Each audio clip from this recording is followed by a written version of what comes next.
Hi everyone, hope you're doing well from wherever you're watching this channel, depending on your time zone. Now, if you go to the social media, you will see William Ruto on his own accounts. He has shared several photos to show the massive crowd that has been able to attract in Nairobi. There are several projects that he is going to launch there, commissioning of TVET and all that, of which some of these projects were not done by the national government. Zingine, the county government. Zingine, the wabunge. But William Ruto is there to take credit from everything. But when you look carefully at that crowd, there is something also you are going to realize. And we'll be looking into that. But then one incident that happened when Ruto went to launch Nairobi River Engineering Works. This is at Kamukunji. The residents of Kamukunji were really not happy with the event and the people that Ruto had worked with to that place. At first place, this is one of its kind. For the first time, after Ruto and Raila Odinga signing a cooperation agreement. So it's a UDA-ODM thing. First time UDA and ODM are now uniting together, pushing a similar agenda, whereby we have UDA MPs, ODM MPs, and all elected leaders coming together. So when Ruto handed over the microphone to George Aladwa, the residents of Kamukunji did two things. Number one, they were heckling George Aladwa. There was a mixed reaction there. Number two, we had some youth who were throwing the bottles of water at George Aladwa. There is no way you can say that they were not throwing these bottles towards William Ruto also. Because you have to ask yourself one question. As the youth were throwing these bottles, where was Ruto standing and where was George Aladwa standing? Walikuwa mahali pamoja. And that is the situation on the ground. Wacha nimpatie Mheshimiwa Aladwa aseme jambo.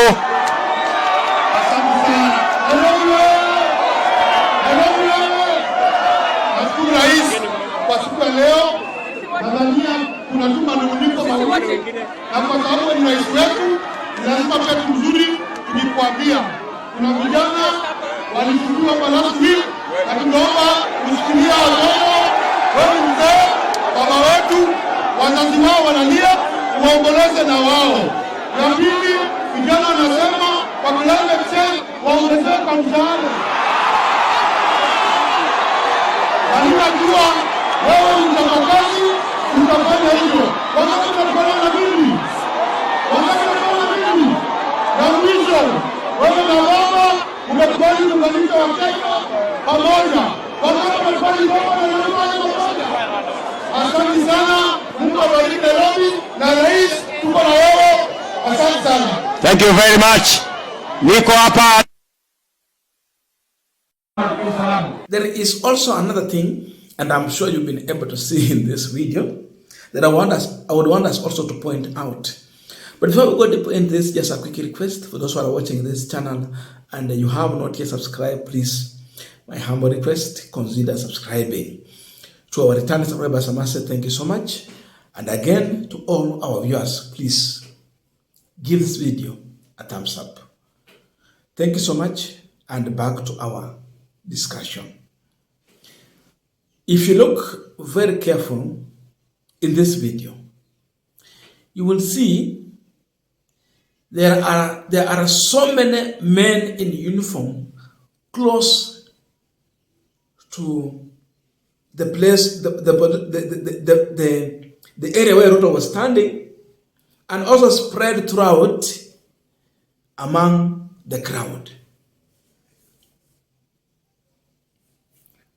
The people in uniform are so many.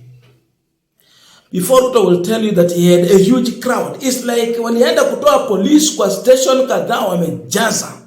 Hao ndio wa kwanza. So imagine those in uniform are many. Just think of those in civilian. They are also many. They are here to control the crowd. This confirms the hostility that Ruto was well aware about as far as the youth in Nairobi are concerned with his latest activities. Remember what happened at Roysambu, Jesus Winners Ministry? Youth said they will go to protest. It was not a joke, they were there. Wakapigwa, wakafanyiwa mambo tu, yani maandamano yamekuweko kwa ufupi. And so he was aware that he is going to meet hostility.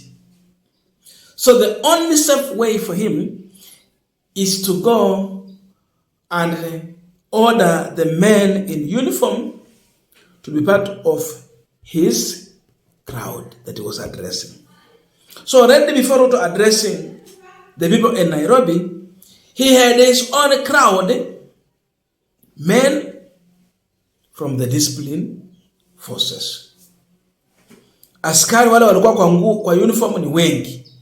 Wale ambao wako kwa uniform ni wengi zaidi. But he wanted to create a perception that he had a huge crowd being addressed in Nairobi. That now he has many people behind him. The president has put the country in the campaign mode. But he has come with cooked figures. Remember, this is happening after Raila Odinga entered one of the stadium in Kisii. Then the people in that stadium started walking out of the stadium, leaving Raila Odinga with few people to address. Again, this is happening after Ruto flying to Trans Nzoia County to attend Wafula Chebukati's burial. Then when he was handed over the microphone to speak, kabla hata kusema Mulembe, the Mulembe nation was walking away from that funeral. They don't want to listen to Ruto's speech. Sasa haya wawili ashafanyika kwa viongozi wawili tayari. Tuanze pale. Then amekuja na formula that he will go with his own crowd at the first place. Men from discipline forces. Then he will gather some crowd there. Sasa kuna watu leo waliambiwa rais anakuja, kwa hivyo kazi yetu ni moja, kwenda kumshangilia mheshimiwa rais. So kando na police wale wako kwa uniform na wale wako kwa raia, we have also the people who have been hired to attend these events. Ukiona na share picha kuonyesha that he had a mighty crowd, a massive crowd, just know there was some element of hiring. So imagine the hired crowd to add to this one. Kabla tuangelee kwa mambo ya organic crowd.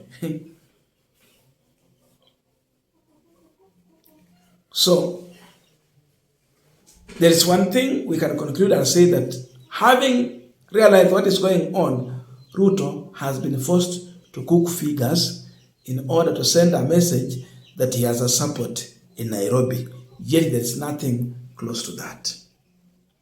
Let us go back to the issue of throwing bottles at the president. I know that those who will say that the bottles were aimed at George Alado.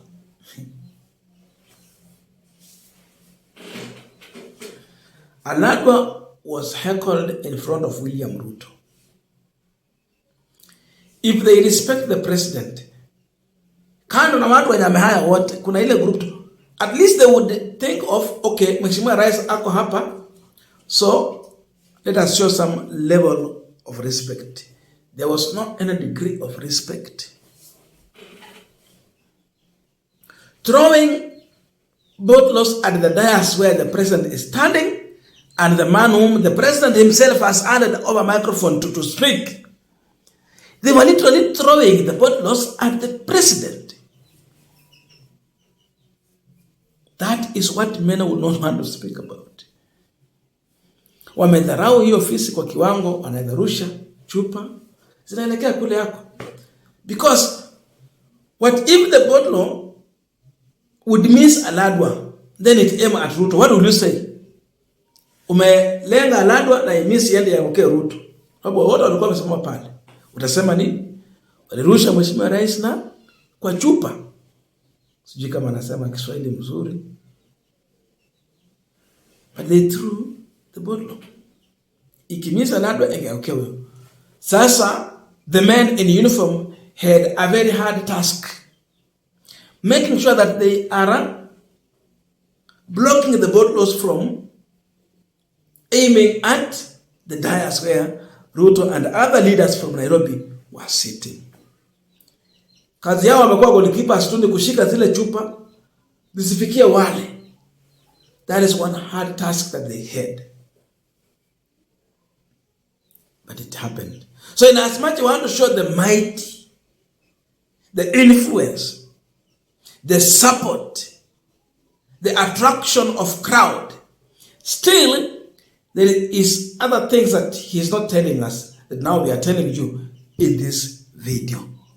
I don't know your views, but let us meet in the comment section to continue with this discussion. Thank you so much, and see you in our next video.